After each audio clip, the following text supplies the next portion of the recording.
Yo, what up, man? It's the one and only Smooth Vega, and as you can see, by all means, we are pushing forward with more content for you. Please subscribe and donate to keep the platform moving. Even $1 can help us keep producing more content. NothingBeatsExperience.com. Make sure to donate. The link is in the description. It's also pinned to the top of the comments. I hope you enjoy the show. You already know Nothing Beats Experience. Let's go. Come on.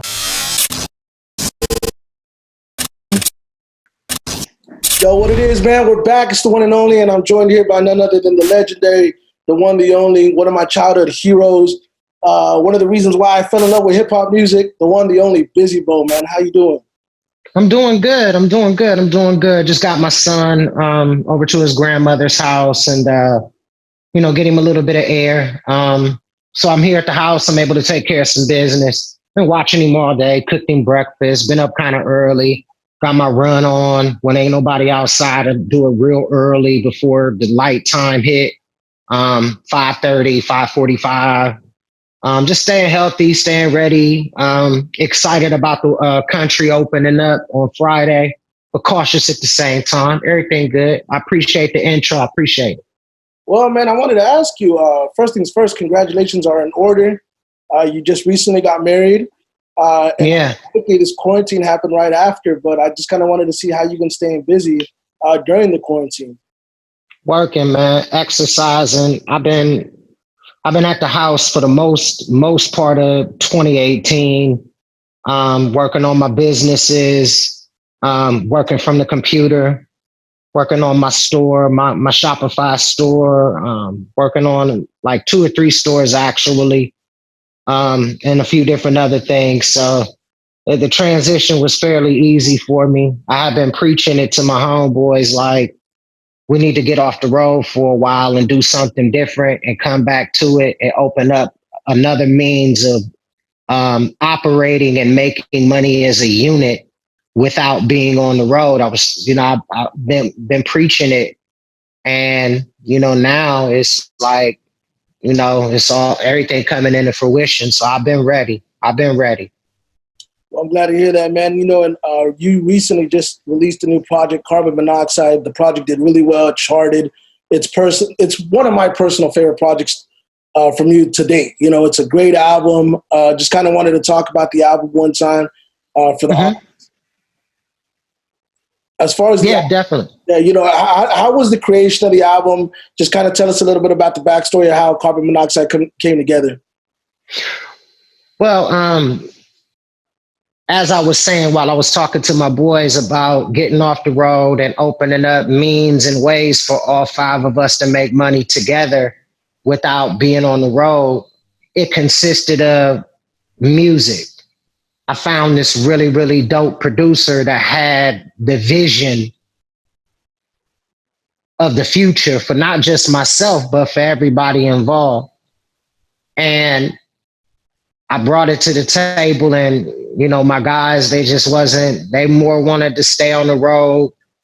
And because, it was doing really, really good as far as staying out there in front of the people, being on the road like that.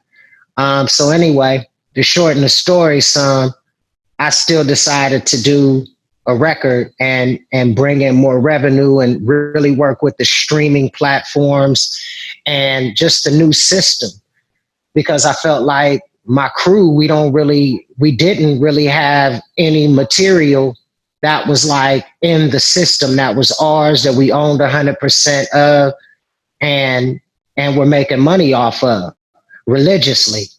And that's what brought me to mind with Carbon Monoxide.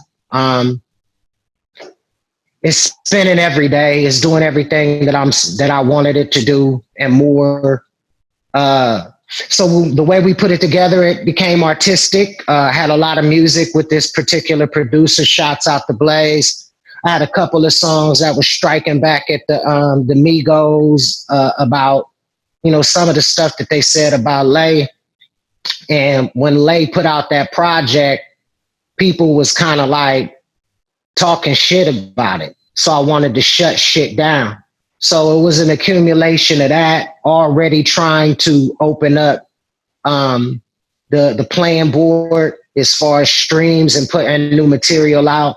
And I just got to shooting videos for it and getting behind it and funding the project myself and charted. You know, we hit the Billboard, we hit iTunes, we hit the Google, like 6 on Google, 3 on iTunes, 21 on the Billboard, all independent. Nothing like no sponsors, no label, all legendary, iconic, independent shit. So that's how it came together. Hard work and perseverance. And the sound was what I was most worried about, along with the producer. We wanted to make sure that for once you get a bone record where it's mixed and mastered perfectly.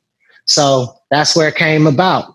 Well, to that point, I feel that it was masterfully done. Like I mentioned to you at the top of the show, you're one of my idols, man. Growing up, man, Heaven's Movie in specific, your first solo project that you put out, man, that was the project for my generation, my people, and I love that project. And this project kind of brought me back to that. It gave me that feel, that classic feel, but it also was a modernized version of what you've done. And so, credit to you, credit to the team, credit to the producer, everybody that played a part in that project. I feel it was masterfully done. And to those that haven't heard it, stop what you're doing right now and stream it immediately. Oh, yeah. That's the project. Oh, yeah. Oh, yeah, definitely. It's one of those ones, we wanted it from the start to the finish to be just a pleasure to listen to. And really, that's what we wanted. We wanted to rejuvenate and give the Bone Thugs and Harmony brand a breath of fresh air, some light at the end of the tunnel. And Heaven's Movie and The Gift and Speaking in Tongues and Alpha and Omega and the beginning and the ending and all of these records I put together were all blueprints to form this Carbon Monoxide. And we put everything into it, and we just getting started. It's like 4 or 5 songs that we didn't put on there, and that's unreleased Carbon Monoxide. We got another project coming out, and we're going to go on a 3-4 year run till about 2024. And then at that point, I'm going to revisit a new Bone record, a big Bone tour. All the COVID stuff should be over with. And we could really do it big the way that I really, really want to. And all 5 of us making money together, with new projects is my goal. That's awesome. Well, we'll get back to talking about the follow-up to Carbon Monoxide here shortly, but let's talk about the Bone Thugs and Harmony brand for a second. You mentioned the Migos, you mentioned going back and forth, with the whole Lazy Bone situation, stepping in and, really asserting yourself, but like, you're not fixing to go hard at my brother without me stepping in. But for those that aren't as familiar with the situation, obviously it stems from the Migos saying that they're the greatest rap group of all time. So that's kind of how everything started. In my personal opinion, Bone Thugs and Harmony is the greatest rap group of all time. That's my personal preference. That's what I feel. Does that title mean something to you personally, being the greatest rap group of all time? I don't think it means anything, to me, to the point to where I got to check every young artist or every artist that come out and feel that way. It means something to me in more of a broader spectrum of Rock and Roll Hall of Fame, years in, the end game. So it means something to me on that level. I think that it's always good to remind people that you still out here doing what you're doing, because that's marketing and promotion. But I really, really think on that issue and that subject, it's not about the respect factor. It's just about the new generation trying to not allow an established artist to continue to make music. So that's what it feels like. It feels like the way that they were saying it, it was as if an established artist or an established group wasn't allowed to be relevant. So that's just what it felt like in between the lines. But it don't really make, and it never really made me feel no kind of way at all. It was just the way they kept saying it on Big Boy, and then they was mentioning Bone Thugs and Harmony, and then the way they just kept saying it, like, yeah, we said what we said. So Lay was just like, y'all need to shut the fuck up. And that's basically where the shit got to popping, when Lay was like, y'all little niggas need to shut the fuck up. Shut up sometimes. So that's where it got popping, because it happened really on the Big Boy show, because they said it twice on Big Boy. I addressed the issue, and then I took the high road, and then they went back on Big Boy and said the same shit, and that pissed Lele off. And that's when Lele was like, you know what? This is the second time these niggas done said that while our names were mentioned. So that's where it got popping, but I don't feel no kind of a way about that shit. Look, man, if you in this industry and you make it out the gutter, man, I can't hold you back. You know what I'm saying? There's no way I could. I'm gonna always push you to the forefront, no matter what. And if we have a street fight, so be it. You know what I'm saying? That's just a street fight. At the end of the fight, we go sit down at the bar, have a couple of shots. Yeah, you hit me good right there. And you got me over there. And that's just kind of the way I was brought up, So that's what I think about that particular issue. So I think this is like more or less like a generational thing. I always feel like this generation, for whatever reason, wants to dismiss what the generation prior did. Like, that's why we're seeing this LeBron Jordan argument. Like, never in my lifetime did I ever think that Jordan's legacy would be questioned the way that it's been. And in that sense, I never felt in my mind that the Bone Thugs and Harmony brand, or the Bone Thugs and Harmony, your legacy, your greatness would ever be questioned or questioned by a new group. So it was kind of weird, but I also see that this generation is just trying to assert themselves, and whatever it is, it's neither here nor there, man. Like, you guys have paved the way. And so I just kind of wanted to get your thoughts if the title actually meant anything to you. But because I think that, the Wu-Tang, Sugar Hill Gang, and there's so many Public Enemy. There's so many powerful groups out there. I think it's so much room. I just think it's the context in which another artist uses it that just might touch somebody in the wrong way. But I hear you. I don't think nobody can take nothing from, I don't think we can take nothing from Wu-Tang. You know what I'm saying? I don't think that, Public Enemy can take anything from De La Soul. I think we all coexist on a plane of our moments, our times, and our relevancy right now, today. That's how I think we exist, and depending on what we become. So I agree with you wholeheartedly. Like, can't nobody take nothing from us, man. Absolutely. Well, before we get off the subject of Bone Thugs as a brand, what are your thoughts about the Bone Thugs and Harmony 3-6 Mafia IG battle with Crazy Bone and DJ Paul going on? I think it's tonight, if I'm not mistaken. What are your thoughts on that? I thought it already happened, and there was technical difficulties, if I'm not mistaken. But I think that that's Crazy Bone thing. I think that he's navigating his way in this new coronavirus world. And I would have loved to see it marketed and promoted a lot bigger, like with the Babyface and the Teddy Riley, or the Tory Lanez route, or one of those kind of routes, to where I'm not really hearing too much about it. Like, it's not everywhere. Like, I don't see a bunch of memes about it. I don't hear about it like breaking the internet, and some shit like that is so big, it need to break the internet. So I worry that the way that it's being done is on a small scale. And those are the only things, as a businessman, as a brand ambassador, those are the kind of things that I worry about. But, I let Crazy take the wheel, support him as much as I can. If he need me, I'm there. But I haven't heard anything about it except from what I seen on a meme, and somebody tagged me on it and said, what do you think? So I just really wish it was promoted more. I don't understand why DJ Paul not promoting it like big. Yeah. You know what I'm saying? Like I don't expect everything to be on our shoulders or Crazy Bone's shoulders, but it's just like it's no care behind it. Like they doing the battle, but they not marketing and promoting the shit. Like that's what I feel.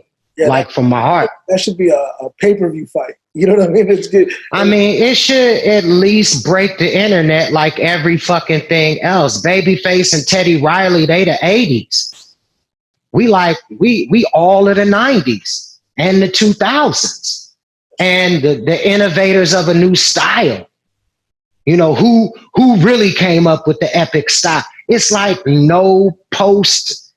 You know how they got the post fight and shit, and now they promote fights. Is just I don't see that shit. So it just I'm with it. I support, but I'm disappointed because it's like not promoted at all. It's like nobody took $5,000 out their pocket and went to unplug. Here, put this on a meme, and this other account, put this on a meme, because that's how I work nowadays.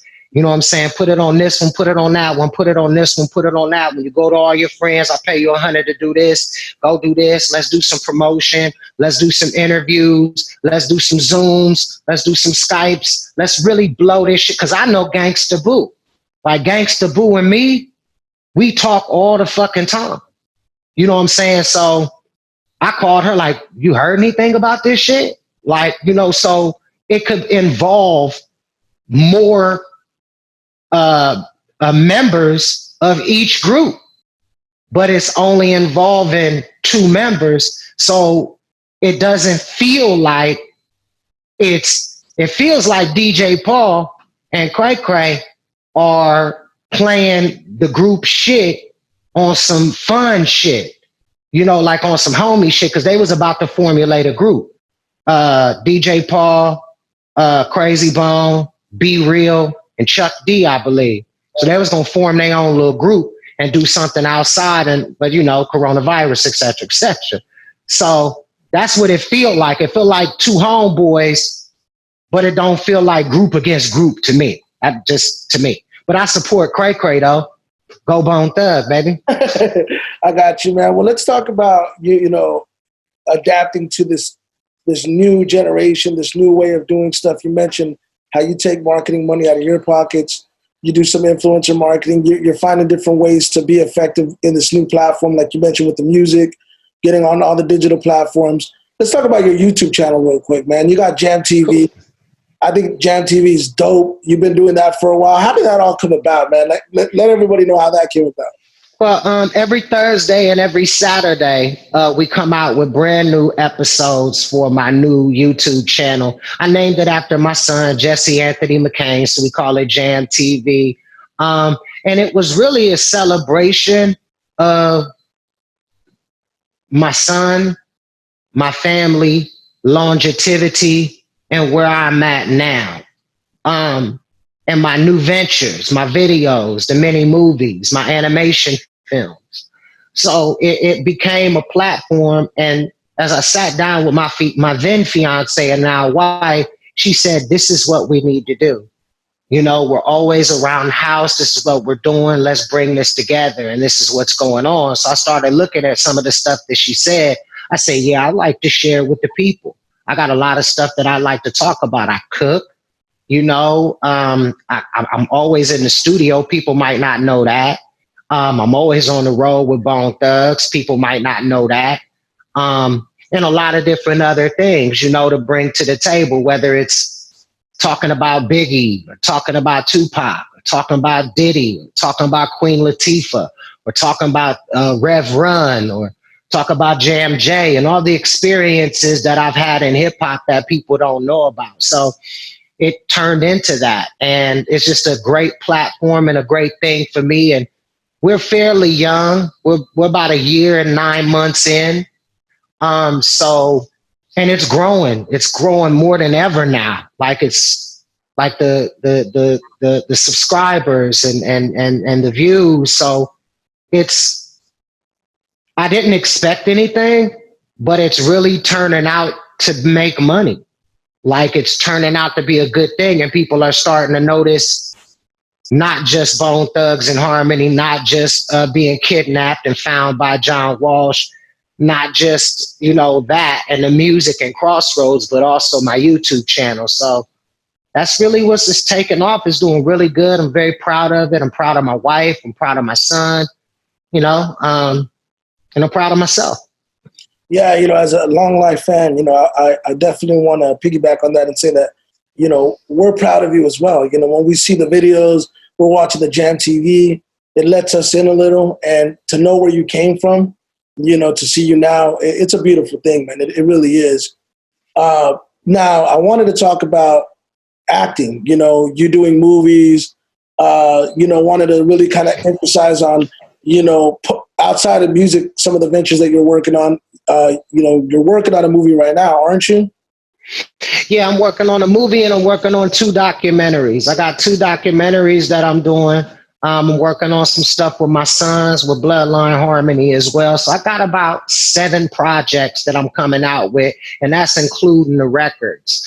I got my life story, you know, my journey up to Bone Thugs and Harmony, with Bone Thugs and Harmony, and finally Los Angeles. I got a 7 sign documentary, and that's basically about my record label and how all the artists in the record label died. And people ask me about them all the time. So I want to close a chapter in that book, whether it's Capo, rest in heaven, Big B, rest in heaven, Nina Ross, rest in heaven, Big R, rest in heaven, Rasu, rest in heaven, Carlos Shamar Davis, Lowdown, rest in heaven. All of these guys were on my label, and they all either got murdered or passed away from a sickness or illness. Big B, of course, was on Change the World. Rasu and Capo was on the beginning and the ending. Alpha and Omega. Capo was on a few records with Bone Thugs and Harmony. Mr. Majesty, he's still alive and he's the one doing it with me. So that's a real interesting project that I was able to put together, and I'm putting together as we speak. It's just this COVID thing hit, and I can't really do no recording because everybody's social distancing and all of this shit's going on. So a lot of because everything we need a visual for, everything kind of got halted and it's altering the course of it. But that's going to be a documentary and a record. Of course, my life story. We were like in the workings to shoot I believe it's a 5-minute reel in order to show people what we're trying to do. I had a couple of meetings with Kevin Hart, Heartbeat Productions. I had a meeting with a couple producers, one in particular who did Roll Bounce with Bow Wow and a few other people. So like we were right there, you know, and putting those together. So those are the 2 major film projects. Also, I did a movie with Crazy Bone called Sons of St. Clair. And we have been trying to, through our liaisons and the people we're working with, in order to get it seen, to get it. It's a great film. It was accompanied with the record New Waves, which I believe is a cult classic among the Bone fans and other people abroad. So yeah, just I'm staying busy film wise. I did 4 films, Jacked Up. Everybody knows that from BET. The Color of a Dream with Sherman Hemsley. Cutthroat Alley. Alpha and Omega was a movie as well that I put with my CD and my music when I put that record out. I believe in 02, 03. I have to look back at it, maybe 04, 05. Actually, it was right after Capo passed away. So I think that was about an 04, 03 when I was able to put out that one. So I've had my hands in films. Oh, shit. I just recently did a movie in 2015 called What Now? And it's about social media and the social media era. And so that's done. So I got about 5 good movies under my belt, and I'm working on 3 more immediately. I got a couple ideas for some new ones. So constantly writing and stuff like that. And film is important to me. That's awesome, man. Do you have any like broadcasting partners for any of the ones that are already in development, whether it be Netflix, or are you going to do them independently through your own platforms, whether it be Facebook, YouTube, or whatever the case may be? Yeah, I'm just leaving my options open. But I want to film it first, and then I want to talk to a few people that I know. We got a lot of good people in a lot of good places. And, I sit down, I talk to my team, and we figure out the best place, the most profitable place, the message we're trying to convey, because we're not just putting shit out. We're doing things so people can learn something. Excuse me. So people can learn something and people can enjoy what we're trying to give to them. So, once we figure that out, we'll see, is that a Netflix? Is that a Hulu? Is that a Facebook? Is that a YouTube? Is it independent? But everything starts independent. Everything, everything, everything, everything in my world. That's awesome, man. Well, let's bring it back around to the follow up to Carbon Monoxide. Do you know what that's going to be, the title of the project, and when it's going to come out? It's untitled right now, but the music that we have, I've let people hear it. Like I've let a few snippets out, and people are like, "Please hurry up and drop it." It's a couple of names that I want to name it because it gives me a whole lot of different vibes. So I'm just waiting for the right thing to just hit me. You know, I'm just waiting. But I've got about 5 names that we've been playing with for the new record. I got about 5 of them, and they all fire. So we're there. It always takes me a minute to name a whole project because I want to make sure that it embodies what the project really means to me. Because I've always had a theme to each one of my records, whether it was Heaven's Movie and I opened up some, whether it was The Gift and I just showed them my lyrical talent, and my harmonies. I've always had a theme, or Alpha and Omega in the beginning of the ending, so I could really show them what I represented and my spirituality, or speaking in tongues. Like they've always had themes. So that's the stage we're at right now, figuring out a good ass title. Well, I know there's no way to predict what's going on with COVID-19 and the coronavirus, but hypothetically, after it's done, how long can we expect to see before we see you on the road touring? Well, we already had a 90 city tour that started April 20, April 17th. And we did a few soft dates in April, a couple soft dates in June, 1 or 2 in July. But we had 90 dates from August, September, October, November. August, September, October, November. 90 dates. So we're trying to keep those dates on the table if possible. But the answer, hell yeah. I mean, but the social distance, I'm going to be on a stage. Everybody going to be off the stage with fucking face masks on. You know what I'm saying? So it's highly doable for me. And we going to social distance anyway. We can't do the meet and greets. We can't do the handshakes and the hugs and the kisses on the cheek and the holding the babies part. But we can definitely go in there and rock that shit. Everybody got their fucking face masks on, and I'll be selling mine while we in there. So they will have face masks. If we got to give them out, or sell them motherfuckers. So, yeah, man, basically as soon as fucking possible. Because I believe they're going to open up 50 at one time, then try 70, then try 100. It's going to be gradual as fuck. You know what I'm saying? But they want to get the country back up and running. Entertainment is just big right now. Sports, and this comes from the White House. Sports, entertainment, they want to get moving immediately. Well, man, I wanted to ask you something before we wrap up. I want to go back to a younger version of yourself. Whenever it all started, you meet Eazy-E. You go back to that moment, if you could just kind of bring yourself back there. Did you ever in your wildest dreams think that you would get to the point that you're at now, a living legend, someone that's been nominated for a number of awards, reached so many different levels of success? When you go back to that young kid that was discovered by a legend in his own right, Eazy-E.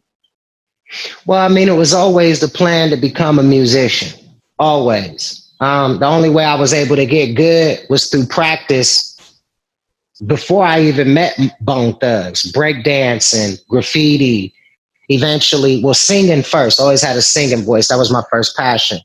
And it turned into hip hop and then what we do, the harmony, the Bone Thugs and Harmony thing.